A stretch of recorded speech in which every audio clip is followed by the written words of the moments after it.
Bonsoir à toutes et à tous. Bonsoir Mathilde Amé. Bonsoir, bonsoir à toutes et à tous. Nous sommes en direct depuis l'ICAR Paris, rue Pierre Charon dans le 8e. Pour la deuxième année, cette école, sous l'impulsion de son directeur qui est ici présent, je suis derrière la caméra, Nicolas Logereau, a décidé de créer un atelier de masterclass. On n'a toujours pas trouvé de mot français pour remplacer cet horrible anglicisme. L'idée étant que des étudiantes et des étudiants de l'école préparent des rencontres avec des personnalités du monde de l'art, musique, cinéma, théâtre, photographie, etc., etc. Donc je vais leur donner la parole, mais avant, j'ai décidé de faire une sorte d'anti-portrait. Comme il y a deux jeunes femmes qui vont vous poser des questions, je vais vous montrer des photos. Mathilde Amé n'est pas au courant. Ce seront des photos d'hommes. Il y en a une par décennie et il y en a presque une par souvenir. Alors regardez la première photo. Voilà. Il s'agit de la pochette d'un album de Prince, le Black Album. En 1988, à la fin du XXe siècle, je vous ai rencontré à Toulouse. Vous étiez venu présenter un film. Et il y avait un dîner après l'avant-première. Et c'était un dîner les plus sinistres auxquels j'ai jamais assisté. C'était dans une cave voûtée en sous-sol à Toulouse. Tout le monde avait peur de vous parler.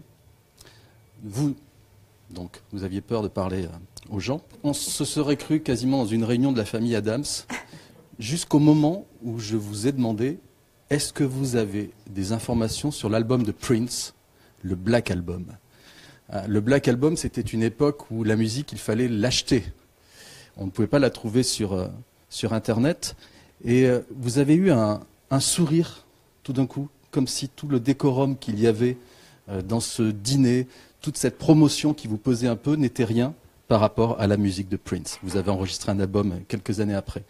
J'ai retrouvé un article de vous dans Télérama où vous parliez de Jean-Sébastien Bach, en disant Bach, ça swing, ce qui je trouve est une très bonne définition de Bach, mais une définition inattendue. Et je trouve que même dans votre spectacle Open Space, la musique n'est jamais anodine. Voilà. C'est sûr. Marvin Gaye a changé votre vie, Prince aussi, donc le Black Album, Malheur que vous écoutiez à l'âge de 3 ans, Bach, etc., etc. La musique, c'est la bande-son. Ensuite, la deuxième photo, il s'agit de Peter Gabriel. Alors pourquoi? Alors je crois que vous n'avez jamais chanté avec lui, mais je n'oublierai jamais une émission sur France 2 en décembre 1992 avec Jack Lang. Et avec Jack Lang, et oui, c'est long une vie, hein. Il venait juste d'y avoir le vote sur le traité de Maastricht, qui avait été gagné de très peu par le camp du oui. Et Jack Lang, qui était à l'époque ministre de la Culture, avait convoqué deux personnalités du monde de la culture. Un, Peter Gabriel, et vous, qui étiez juste à côté de lui en 1992. Et là aussi, j'ai pas retrouvé les images. Je me souviens très bien de la manière dont Jack Lang avait tendu à Peter Gabriel et à vous quelques fleurs pour symboliser le redémarrage de l'Europe. Et je pense que comme lui, vous êtes quelqu'un qui n'a jamais eu peur de prendre des risques dans votre carrière. Vous savez muer, vous savez muter. Vous avez incarné à l'écran Colette, avant que Marie Trintignant le fasse. Vous avez incarné Isabelle Eberhardt. Donc je dirais que, pour faire un jeu de mots facile, votre pièce est Open Space, mais je pense que vous êtes une Open Soul. Et que vous avez besoin, envie, je pense, qu'à travers le cinéma, le théâtre et certaines même de vos prises de position publiques, il y ait quelque chose de l'ordre de la transmission, au-delà, j'allais dire, de la simple communication. Alors la troisième photo. Alors pourquoi Sacha Baron Cohen? Parce qu'il y a 9 ans, un trimestriel qui s'appelle Versus m'a demandé de vous interviewer. J'ai complètement oublié aussi cette interview. Nous sommes là pour vous rappeler la vie.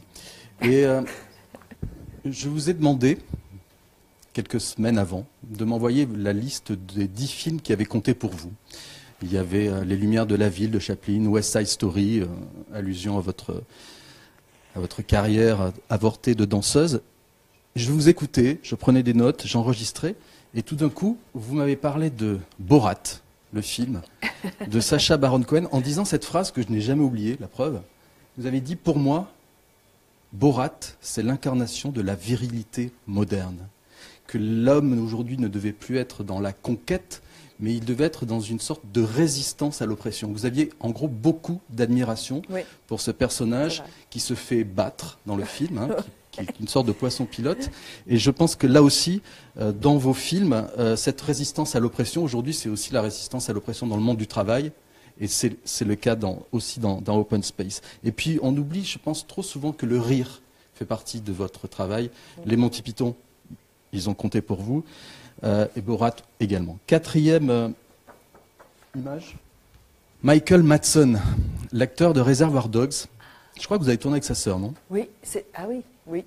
Je l'ai choisi, et ensuite je vais laisser la parole aux étudiantes, car Michael Madsen a prononcé une phrase que je trouve très juste. Il a dit « Un bon acteur devient forcément une menace ». Menace pour le réalisateur, parfois menace pour le public. Et je ne m'explique pas pourquoi, depuis presque 10 ans, le cinéma n'a pas fait appel à vous. Donc ça, c'est une question qui reste en suspens. Je pourrais y répondre. Vous y répondrez si à nos charmantes hôtesses. Vous savez qu'ici, à l'école, chaque prof essaye de trouver des petites théories sur l'art qui valent ce qu'elles valent.